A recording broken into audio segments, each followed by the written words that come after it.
আমরা অনেক সময় পরিবর্তনের অপেক্ষায় থাকি, ভাবি কেউ একজন আসবে সব কিছু ঠিক করে দেবে।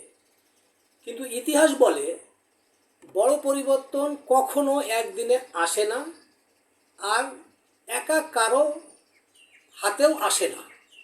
পরিবর্তন শুরু হয় নিঃশব্দে, নিজের ভেতর থেকে, নিজের সিদ্ধান্ত থেকে।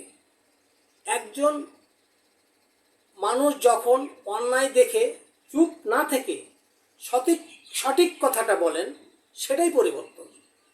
যখন আপনি সুযোগ পেয়েও অসৎ না হয়ে সৎ থাকেন, সেটাই পরিবর্তন। যখন আপনি নিজের দায়িত্বটা অন্যের উপরে চাপিয়ে না দিয়ে নিজেই পালন করেন, সেটাই পরিবর্তন। আমরা যদি প্রত্যেকে নিজের জায়গা থেকে একটু করে ঠিক হয়ে যাই, তাহলে পুরো সমাজটাই ধীরে ধীরে ঠিক হয়ে যাবে।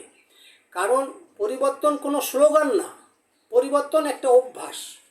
তাই আজ থেকেই নিজে ঠিক করি, অভিযোগ নয় দায়িত্ব নেব, অপেক্ষা নয় নিজেই শুরু করব।